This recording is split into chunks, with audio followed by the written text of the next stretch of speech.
this experience of like the music, my space around me, the visuals, the art on the walls, the mountains outside the window, the smells of incense and marijuana. It all culminates in me being one with the glass. Welcome to the Set and Setting podcast with Madison Margolin. As a journalist, Madison has spent years exploring the intersection of psychedelics, cannabis, and culture. This podcast brings together thought leaders from today's psychedelic renaissance to talk about the role of psychedelics in our inner and outer lives. You can support this podcast and find additional resources at BeHereNowNetwork.com/Madison. Hi, everyone. Welcome back to Set and Setting podcast. We have with us Ben Belgrad. Ben, welcome. Hey, thanks for having me, Madison. So Ben is an artist and the owner of Drinking Vessels, which is a marketplace for handmade drinkware and accessories. He's created a space for these cups made mostly but not limited to glass pipe artists. He operates a glass and multimedia studio in Minturn, Colorado, just a few minutes from Vail. I actually got to visit him there earlier this winter, or I guess last winter at this point. And which also serves as the headquarters for Drinking Vessels. When he's not operating as business Ben, he enjoys snowboarding and seeing live music.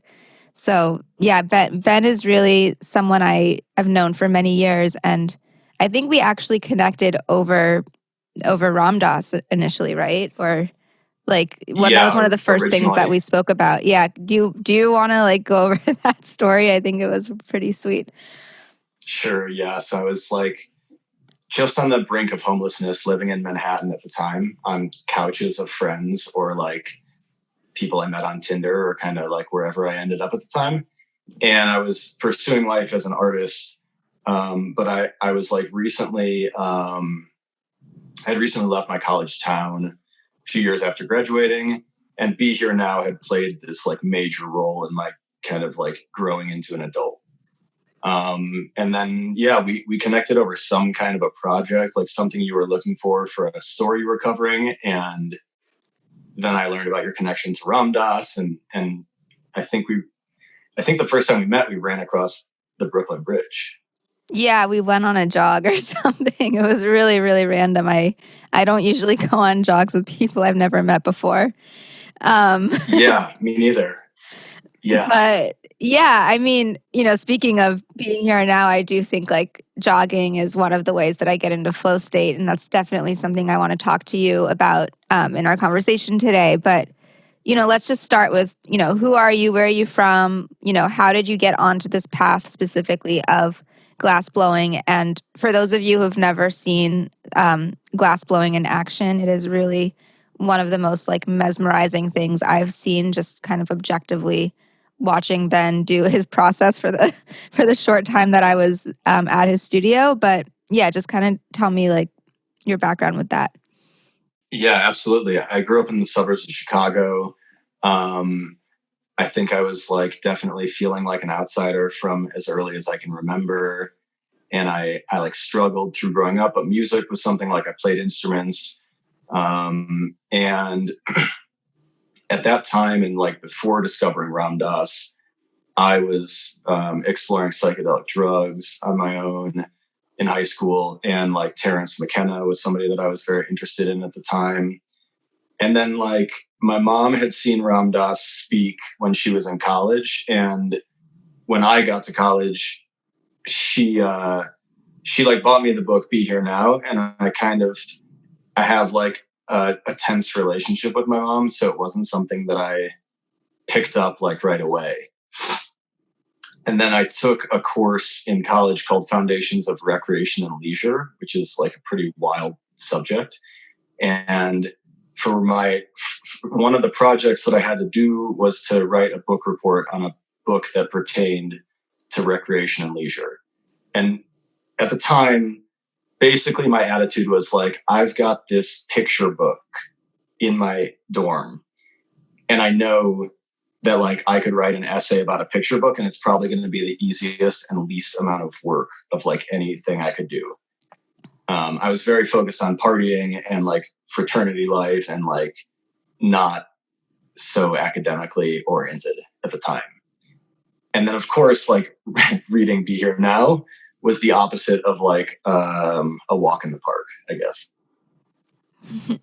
What do you mean it was the opposite of a walk in the park? It was just so mentally stimulating for me, and it made me think in such a way that I had always kind of been attuned to, but could never really, I never really understood what it was that I was experiencing. And the book gave me a lot of that, like kind of just straightforward, really like in your face. And shortly after this time, I won a raffle for a bong at a head shop on 420. So maybe like a year later. And I met the two artists who made this piece that I won. It was an incredible piece that I still have kind of put away in storage. And the two of them basically taught me how to blow glass. Through a series of events, I learned from them. And then when I left Indiana, where I was going to college at the time, I pursued glassblowing full time in New York when I met you, and I was playing in a band kind of on the side, and I just knew that I had to find a different path from what kind of felt imposed on me of like growing up in a certain way and going to college and then getting a certain job and like having a certain life that I don't have. Despite doing some of those things, I'm just like not really meant to be in that kind of box that I felt confined to. And the book really helped to open my mind beyond what I felt like was this box. When you read Be Here Now, had you already had psychedelic experiences? Yeah, so I read the book in college my freshman year, and I was taking psychedelic mushrooms primarily, but some other things when I was in high school, like 15, 16 years old.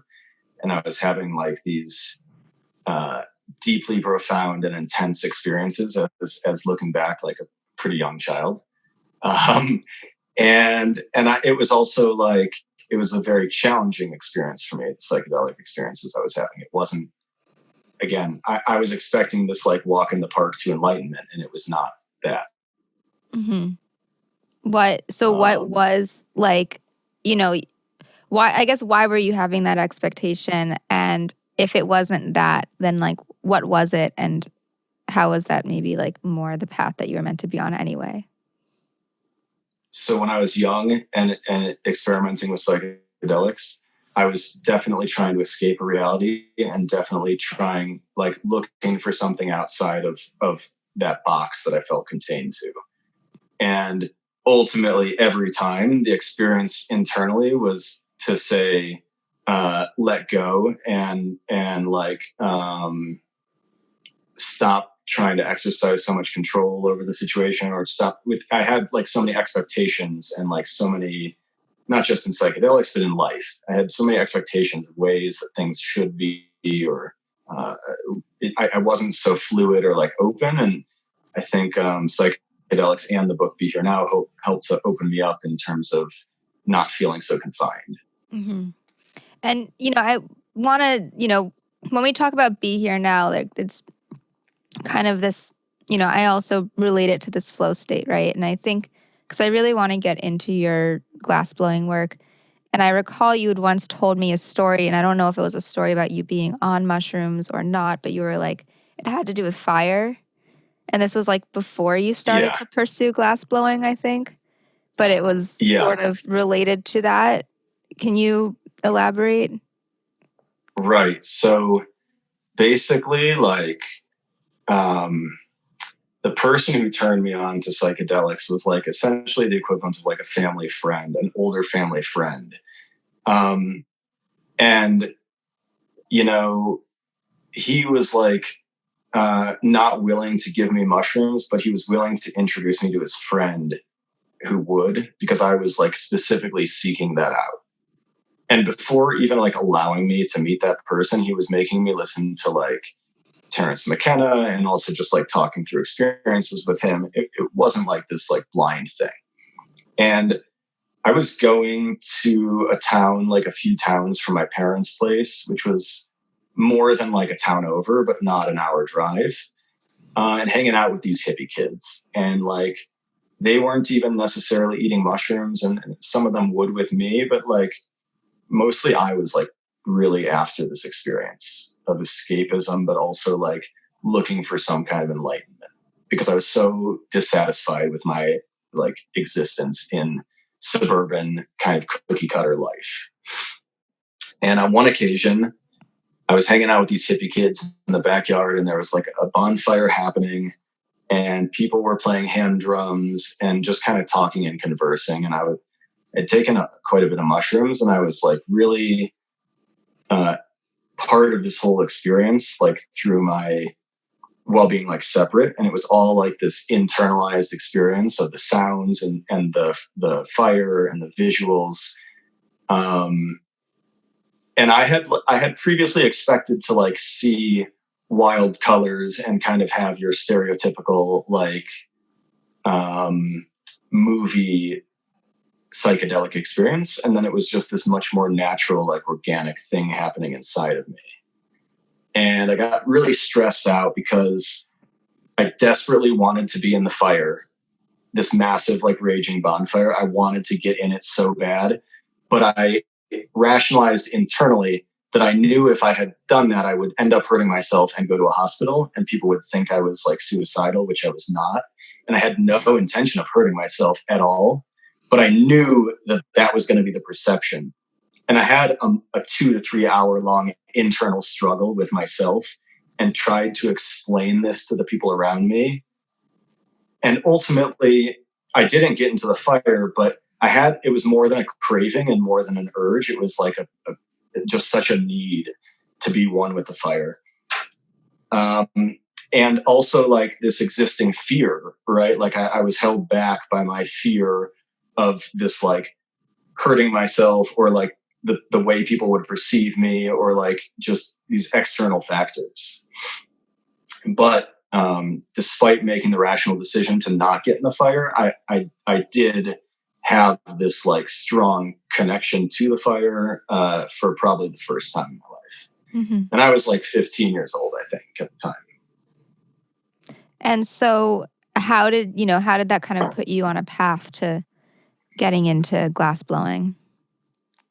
So then when I was in college and won the raffle for this bong, you had made the bong? What do you mean you won a raffle for the bong? Like you just won a bong? Yeah. So that's a good note. So I'm going to this head shop like every day and buying raffle tickets for a bong that had been made by 2 local artists who I didn't know them. And through being in the shop like every day, I kind of came to know everyone who worked there. And I also told them every day, it was about a month-long contest. So by 420, every day I've told these guys, you can come over when I win and smoke this bong at my apartment because I'm going to win. And it's not like an if I win, it's like when I win, you can come over and smoke this thing.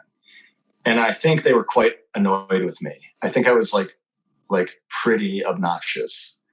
My friends definitely would agree with that. And so, of course, like a month later, they drew the ticket and I was the winning ticket. And I was elated with excitement. And I walked up to the top of the stairs because we were waiting to hear who was picked. And I get up there and I see 2 people behind the counter. And I'm like, I don't know these 2 people. And I've been here every day. So are you 2 Bob and Huffy, the guys who had made this bong? And they're like, yeah, that's us. And I was like, well, holy shit. Like, okay. I'm like pretty fucking excited. I have really no direction. I'm studying foundations of recreation and leisure because it seems like an easy A at the time. I don't have a major or like a plan or like, I just know I don't want to do what's expected of me. And I meet these guys and I'm like, so how do you learn how to blow glass? And they're like, well, we'll teach you. And my response was, I'm not really trying to learn how to blow glass. I'm simply curious, is there a program or what's hypothetically, how does a person learn to blow glass? And they again said, we'll teach you. And that led to a series of lessons, building a studio with them, helping to manage like retail and national distribution for a company, all through this kind of happenstance situation of me deciding I was going to win a bong and then winning a bong in a raffle. What did the bong look like? Was it really special? Yeah, it's like a 3-foot tall hookah with a removable chamber that goes in the freezer to cool the smoke. And then there's 3 hoses with hand etched kind of like Islamic art sandblasted across the piece and on top. I'll send you a picture later. Yeah, I mean, just for the audience, glass blowing is really an intricate art. I'm sure most people are familiar with it, but some of these bongs are, like $1 million art pieces. I don't know. What do you think like the most expensive piece of glass is out there at this point? I'm not sure about the most expensive one, but a piece did just sell for $250,000 about 2 weeks ago. Yeah, and these a hookah bong, not so similar to mine. Like mine's not worth that much money, but similar enough in the bigger context here. Right, and I think also like just so people are familiar with the scope of the glass blowing scene, like some of these pieces look like sculptures or are in the shapes of like dragons or octopuses. I'm thinking of like even stuff that my brother-in-law collects, and he's a glass collector. Right. And they're all technically like functional bongs, right? Right, for the most part. And so you have these sculptural objects that could weigh like 5 to 10 pounds. And if it's on your mantle, it might just look like a sculpture. But if you know what's going on and you turn it around and you put in a certain adapter, like then it's a functional rig for dabbing hash or for smoking weed. Mm-hmm. And at this point, these are becoming like museum level pieces. And 20 years ago, it was just like hippies selling pipes to get to the next Grateful Dead show. Right. So what, and I've seen you blow glass before, but, like how is that really for you, like getting into this flow state and, kind of this opportunity to be here now? Like how does your own kind of like spiritual psychedelic background and philosophy or, practice relate to the art that you do? Yeah. So I was captivated from the first moment I saw a torch lit. After that initial meeting with these artists, I went to one of their houses. He showed me the equipment. He kind of explained to me how things worked and did a little demonstration for me. And at this time, like I was too afraid to even touch the glass or like operate a torch. I thought I was going to hurt myself. Like, I don't know. I was not the most likely candidate for this. And I think back and like at this point, it's very nonchalant for me to just turn on a torch and start melting glass and manipulating it. But there were many, many years where that was not a comfortable experience for me. And I think I often dwell on like the 10,000 hours, Malcolm Gladwell concept of applying yourself to any one thing for 10,000 hours will give you a level of mastery, automatically just by spending that much time. And at this point, most of my time is not spent blowing glass, rather operating my company, which I can talk more about in a bit. But in terms of when I am blowing glass, it is a full transcendental experience for me. That is like you said, the flow state. I mean, it's funny that you bring that up because the first person who ever turned on a torch in front of me, Bob, told me about the flow state on the first day. And I have a lot of these synchronicities around glass and these kind of like, some people would say a coincidence or maybe a deja vu, but to me, it's just, it's so like inherent in my existence that it was only a matter of time before I stumbled onto it. Mm-hmm. And so as for the flow state, my typical process is I have a studio. It's here. I'm in a garage unit, a warehouse in the mountains, and my lathe is the machine that I'm operating, and it looks out straight at the river, and then behind the river is the peaks of the mountains. So I'm surrounded by this beautiful setting in a space that's also adorned with murals and graffiti and art from friends and collaborators from around the country.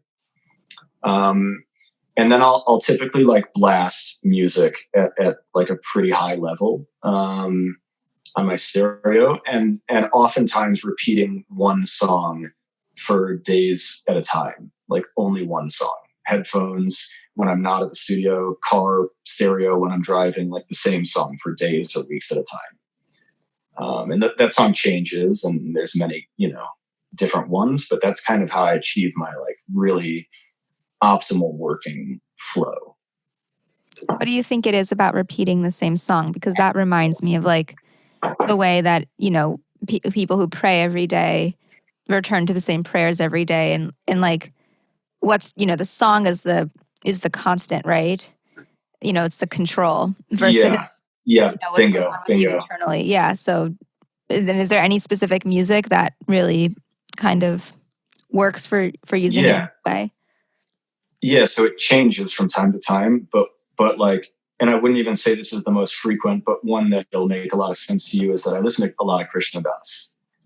And it would be suggestible that like listening to an entire Krishna Das album is almost like listening to one song, or just shuffling his music. It's kind of a mantra that's just elongated. And I discovered Krishna Das through the same person who turned me on to psychedelics, this family friend. And he had turned me on to the concept of be here now without fully, like, maybe he told me it was a book, but he didn't give me or show me the book. And I didn't really know much about Ram Dass at the time. Again, this was like my high school era. And sometimes it's like hardcore metal music, and sometimes it's like Fish or the Dead, and sometimes it's drum and bass, EDM. I mean, these songs totally change, is the equivalent of this background mantra for my life, whether I'm like blowing glass or driving or just hanging around reading. It's not so much about the words. It's some of them have words, some of them don't.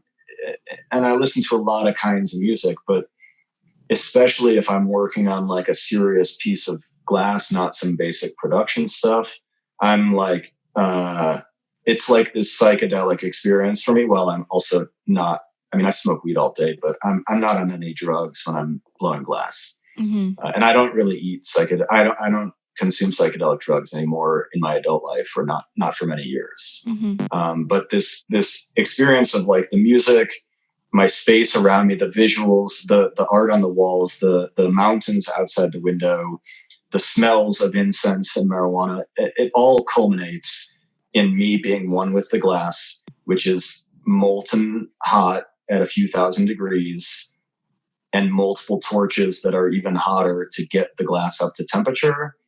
And it's on a lathe just spinning in this like this meditative pattern, and I'm just staring straight at it.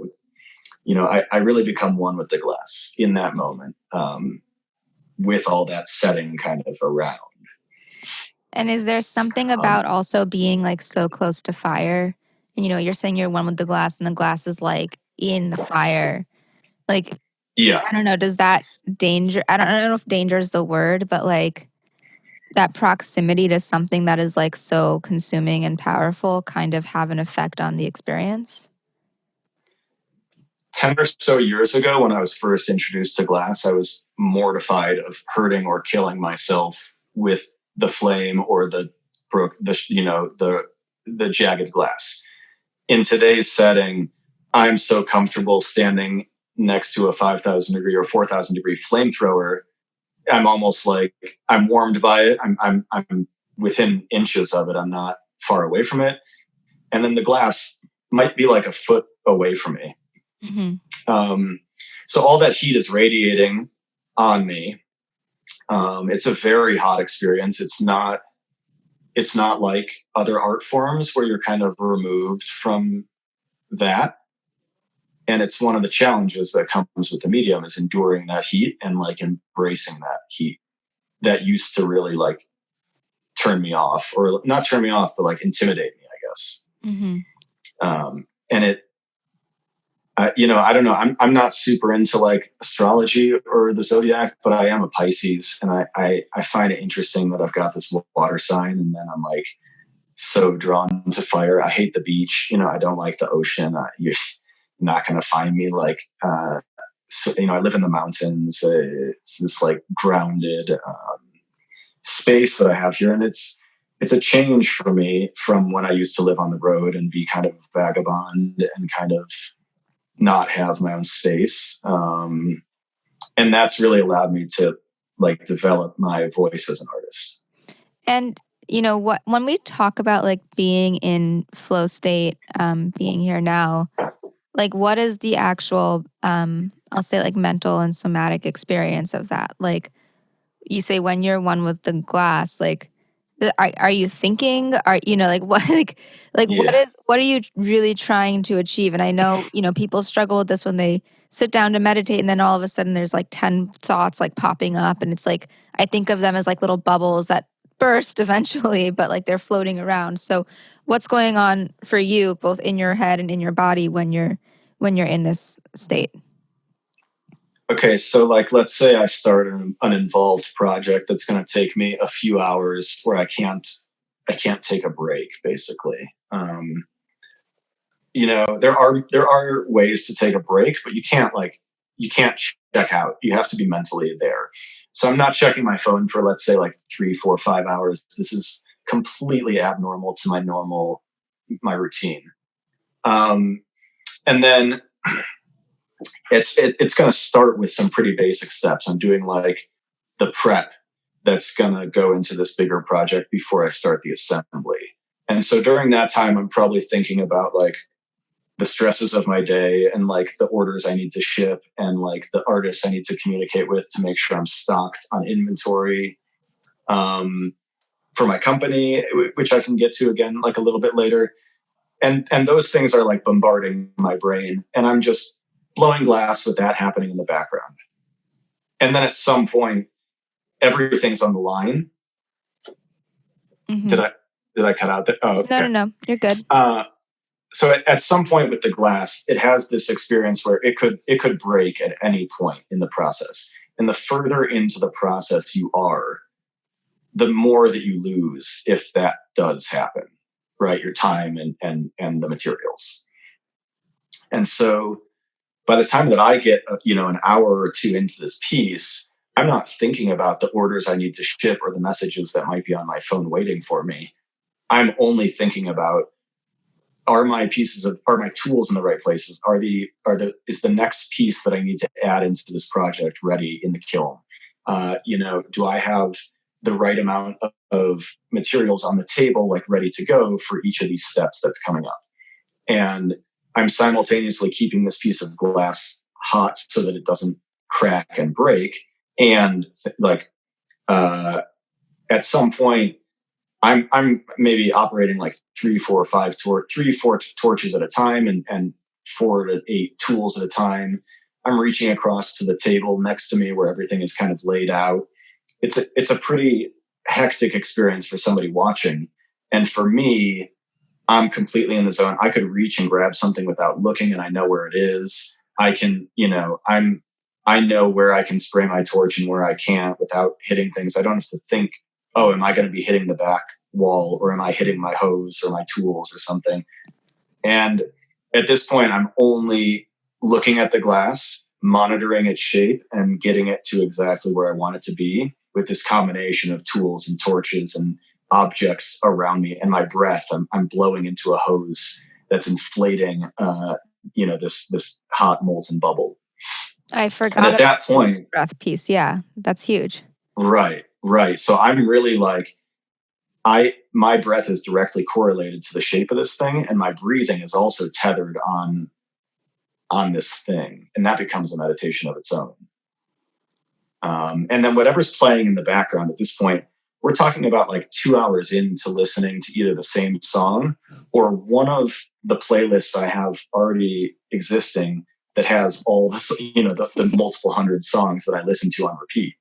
So it's like, at this point, that's totally like background, but it's also like blaring in my face, and I'm totally not even, I'm like internally kind of like rhythmically in line with every hit of the song, but also like it means nothing. It's totally separated from me. Yeah. Um, Well, it reminds me, I don't know why I'm getting the image of like the exact polar opposite of like a sensory deprivation tank is like a sensory Bingo. overload tank, which maybe has the Yes. same sort of like effect and sort of like this pendulum style where the two experiences like meet in the middle a little bit. Right. And it's like, at that point, like the music is going through me and the glass is like this thing that I'm very in touch with, and everything visually around me is just like background. Mhm. And, at that point, I'm not thinking about anything besides for the exact here and now, like the most present I could possibly be. Um, there's no thoughts about if somebody else texted me back or if I remembered to shut this off or do this thing, or like no concern in the world could take me out of that. Mhm. And it's all like you're saying, all this sensory overload is like leaving my brain without any space to like worry about that other crap. That doesn't matter. It doesn't matter at all. Right. I mean, and also just like working with such precious and um, volatile, elements. Like, I think, again, it forces a kind of focus that you wouldn't necessarily be able to achieve, if the situation itself were less, I don't want to use the word dire, I feel like that has a bad connotation, but, it's a very kind of, it's like you're walking a tightrope a little bit. Bingo. Yes. And for me, there's a lot of reactions that can happen if and when your glass doesn't go the way you want it to. Some people react by throwing the glass at the floor or in the trash and like screaming and yelling and being angry. And I like definitely understand the want to do that I have fucked up many projects that were 6 to 10 hour projects on the last step. And everything was perfect until the end. And, if that happens to me, I don't just like start over the second that it happens and just get after another one. I think that would be the ultimate zen. But I also I don't lose my cool. I might scream something once and then it's out of my system and I'm like, I move on, catch my breath, take a step back and reapproach it when I'm like ready mentally to reapproach it. But I've seen people really lose their cool, like when you lose a piece. And to me, it's like, well, that's just part of the next piece. And part of every subsequent piece was the learning and the experience of how am I going to do that last step better on the next piece, or how do I design this process better so I don't get myself in that corner with only that maneuver left to do. And that's its own like Zen practice of letting go. The entire culmination of my psychedelic experience comes down to be here now and let go. And if I can do that with glass, that's the ultimate, that's the in-life test, like the practice. Yeah, I mean, there's two things that are coming to mind. One is like something my mother always says to me, which is, a known quote or whatever aphorism is just that like it's not about the destination, it's the journey, right? And it's like, are you doing it because just of the process of doing it, or is the point, this finished piece of glass at the end, which again could break on the last step. The other thing that comes to mind is Maharaji talked a lot about grace. And, first, the process itself takes all of this grace of just to physically do it. But I think, when you embody grace, both, somatically, physically, mentally, emotionally, spiritually, then what is grace in the face of something like, breaking your glass after 10 hours of work, Right. Yeah. Well, for me, and that's a good segue into like a separate part of my life. Uh, when I learned how to blow glass, there was a direct correlation between my income and ability to provide for myself and stay alive and the success of my production. That was a direct correlation. And I was fully reliant upon successfully blowing glass and making products in order to pay to stay alive, which is an unfortunate paradigm of capitalism. A few years into my experience learning to be a glassblower, I determined that that wasn't how I was going to operate and thrive, and B, I didn't really want this what started as a passion to become so tethered to my work. Mm-hmm. And so I created a company where I've created a marketplace and I'm brokering for other artists. When these pipe artists, which is how I came into this whole thing, was through making glass pipes. When they make handmade drinkware, I buy as much of that as I can to keep inventory here at the studio and put on shows and sell online and produce pop-ups where I promote the lifestyle that goes along with using these cups. Mm-hmm. And so in this iteration, I built my studio with some help from a friend. I created the distribution company, which is my job, if you will. And I mostly blow glass for pleasure at this point in my life. I don't release a ton of my own work. I only blow glass if I want to. I've written in paint marker and Sharpie all over my studio walls in all capital letters. And one of them on top of my workstation says, "Don't force it." Another one on the other workstation says, "Get to work." So it's kind of somewhat often conflicting, but I'm trying to be mindful and blow glass and produce objects that I want to see in the world, not blow glass because I have to pay bills the next day. Mm-hmm. And creating this company has given me the space to do that. And while I don't blow glass as much as I would love to at this current state, I'm building the foundation such that if and when I have the creative spark, then everything is in place for me to do so. And you said something about the lifestyle that goes with glassware. What are you referring to exactly? And is this, the cannabis lifestyle? I know we're also talking about cups, drinking vessels. So, yeah, what is the lifestyle? Yeah, so functional art is this very unique space. And the fact that people are collecting these glass pipes and then using them and taking them to their friend's house to share the experience of smoking out of these pipes with somebody else. That's a major part of the cultural identity of this art movement. And also, a person who doesn't smoke weed is probably going to find very little value in these pieces of art. But there's an entire movement of pattern work and of shaping that has all come out of the pipe scene. And I'm trying to create a platform where we can share that with people who might not specifically use pipes, or in a different context, you can't really take your bong to the restaurant and have it out on the table and share it with your friends. But you can certainly, and I have taken these cups by the same artists featuring the same styles and techniques to a brewery or a bar or a restaurant and be served in them and share that same experience over art with other people. Mm-hmm. And this is an experience very different than paintings and sculptures and kind of traditional art, which is maybe not engaged with in the same way as this functional art. Right. And, as a collector and as someone who's kind of this purveyor of glassware, what are you looking for?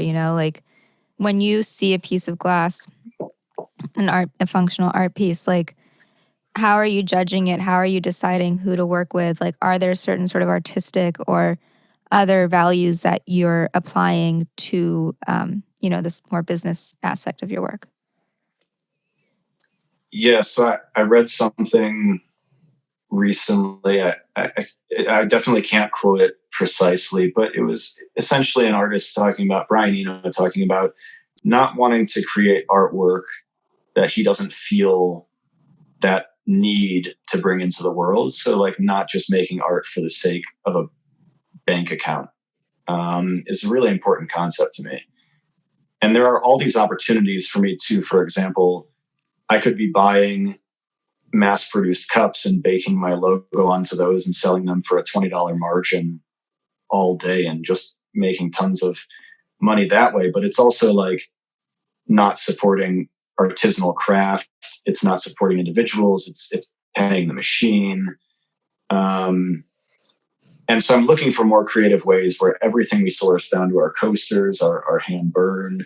The shirts are hand printed here, and we use dead stock as to not contribute to like fast fashion waste. These sweaters are embroidered by my friend in Denver that we sell. And so everything is with a conscious effort to enable individuals and to support artisanal craft.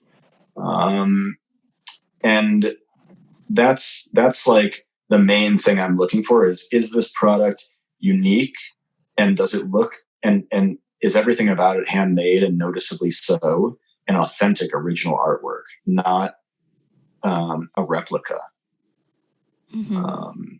So there's definitely a different market growing out of kind of what I feel like I've started in the cup industry for these more like clear scientific kind of beer cups within this new craft beer scene that's also emerging. But at this point, you have like a few hundred glassblowers making relatively the same knockoffs of about 2 or 3 people who design that product. And I get contacted by them weekly, regularly, saying, hey, will you carry this product? And that's like one of the few things that I'm not really carrying because I feel like it is not original artwork, even though it's a handmade cup.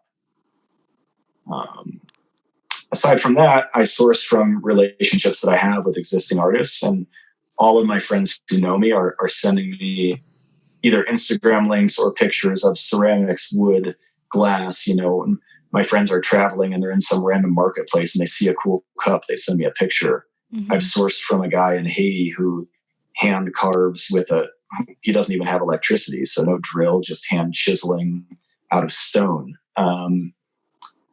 Anything that I can find that has a story and that is original, unique, aesthetically pleasing artwork with functionality being factored, I'm pretty much interested in carrying that. Yeah. I feel like this interview is so visceral in a way. Like you are talking about these very sensory experiences. And, oftentimes when people talk about like spiritual topics, it's very much, like a lofty talking about meditation and like, all these things that are going on inside the head. And, here we're talking about like what you're observing with glass, like the physical sensation of like blowing the glass, whatever. And, I'm thinking also, even like looking out your window and being in the middle of the mountains, you have that also visual experience. And so you mentioned snowboarding in the bio, that just feels like, it's just an interesting for me, like window into Ben's life. And, again, I've visited you in Colorado, so I know I have an idea of it, but does snowboarding or do these other sorts of physical activities lend themselves to kind of this overall, the thread that you're weaving in, into what you do? Right. So snowboarding is like the epitome of be here now. And again, I'm also at the same time blasting music in my headphones, often one song or playlist on repeat. I treat it the same way as glassblowing. There's for me, the thought of like competing in snowboarding, it doesn't exist. It's strictly an experience for me to like let go and be fully present. I mean, if I ride in the trees a lot, if I'm not paying attention, if I'm thinking about, did this person text me back? Did I pack that order? Have I met all my obligations in life? There's no room for that. It's strict play, and it's the real essence of be here now. I'm not worried about my taxes and my bills and the stresses in my life, and none of that can affect me out there. And that's what I'm trying to create in terms of like applying that to all experiences in my life, not just the fun, playful ones, not just the right, like trying to incorporate that into my business practices and my personal relationships and my my marketing content that I'm creating for this company, and like trying to really tap into how can we as a community, my cup community or this like drinking vessels community, how can we be present, sharing a drink with somebody out of a handmade cup instead of something that came out of a machine that you see at every restaurant. Talking about the artists and the techniques and the patterns instead of talking about, drama and people and, politics. That I mean politics in the context of the current political discourse of what's going on. Yeah. Yeah, it which does. I'm not going to get into. We don't have to. I'd rather not. Yeah. Yeah. So, is there anything else that I didn't ask you that you want to add or talk about or just, yeah.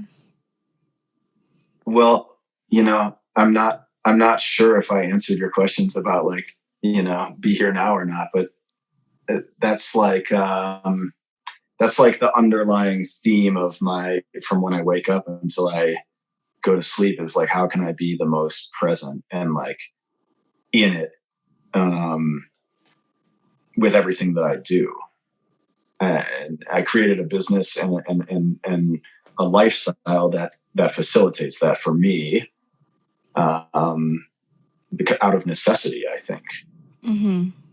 Yeah, I mean, I think what's so cool about hearing about your work and also the snowboarding hobby is that it's these like micro instances where you're forced to be here now, where you have to get into flow state, but really like when you're able to embody being here now for the, in the context of blowing glass or snowboarding or whatever it is, then it becomes kind of this grander metaphor for life is like, how can you just live be here now and like apply that consciousness and awareness and care, even I'll say, to your relationships and like how you move through the world or how you are just like a good person, I guess. Like how does, this is one thing that people don't talk about a lot is like, how does be here now relate to morality, relate to like our obligations as human beings on this planet? So I don't know, do you have thoughts on that?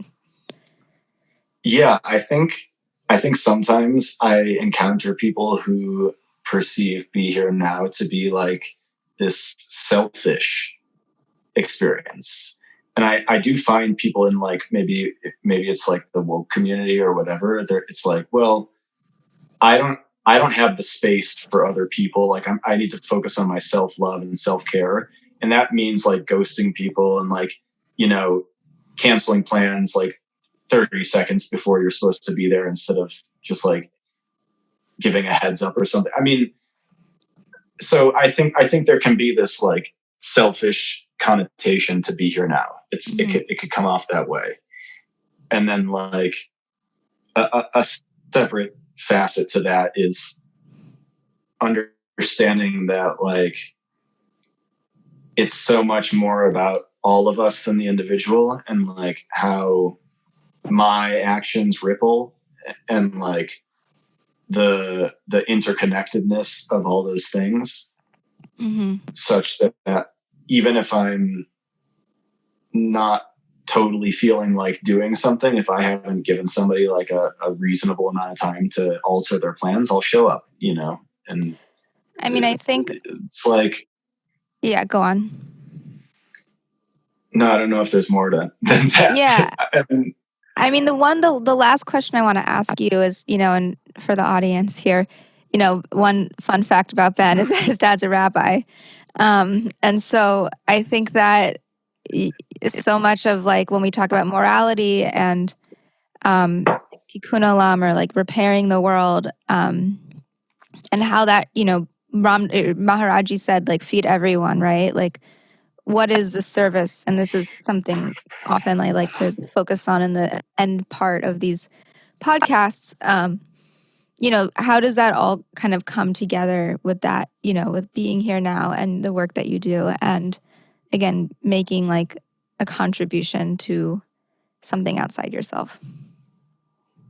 Yeah, so I'll say that in the context of being raised by a Reform rabbi father and a mother who was a social worker and part-time helicopter parent, my life and my childhood was really rule oriented and like really, my parents are very open-minded, but there were just like a very strict moral code and like rules my whole existence. And that was part of what contributed to this experience of me like feeling trapped inside of a box as a young kid. And like within the context of the structure, I really like resisted, I was like very anti-establishment. And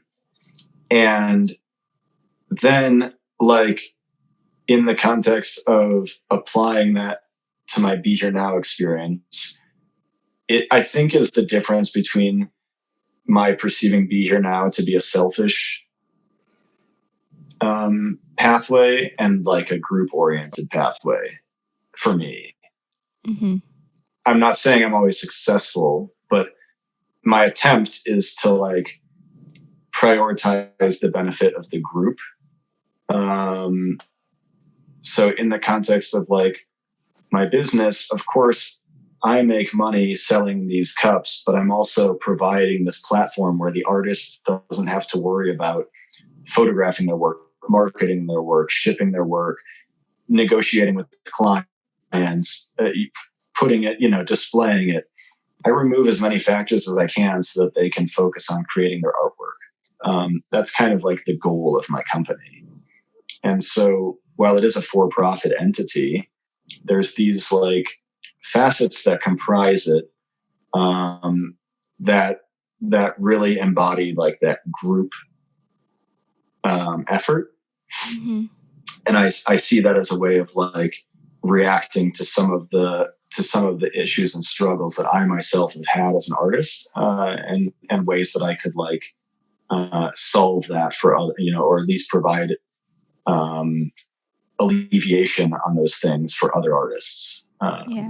While simultaneously, it affords me having this space and this creative space and getting to interact with these artists and having a place to create my work is all through that work. Well, I think that's a great answer. And of course, I just want to say, Ben, like, thank you for the work that you do. Because, even in my experience of like drinking out of the cups that either you've made and given to me or that I remember there was like a really cool cup that you were selling with a key in it at one point last year. That was really, it was, I wish a podcast could be visual for a second so anyone could see this cup. But like the key was blown into the cup. It was and sticking out. It was really cool. And it just, again, it elevates the experience of just drinking a beer, whatever it is. And I think, in Judaism or in different religions, we have this experience of taking the mundane and kind of blessing it, right? You like make a blessing over the wine or over the food, or you take something that is like really basic and embodied and make it higher, elevate it. And so I think drinking out of one of these vessels, it's like Kiddush cups or whatever it is, like it really brings that element to just really regular everyday experiences. So I just want to say thank you. And the last thing is, how can people keep in touch with you and like look up your work? What's your social media? All of that. Yeah, totally. So drinkingvessels.com is the best place to shop for handmade drinkware that I'm curating, constantly evolving and adding to. There are a few of my collaborations there, but I don't really ultimately have much work for sale of my own. And then like at Drinking Vessels is how you'll find me on Instagram or kind of wherever else.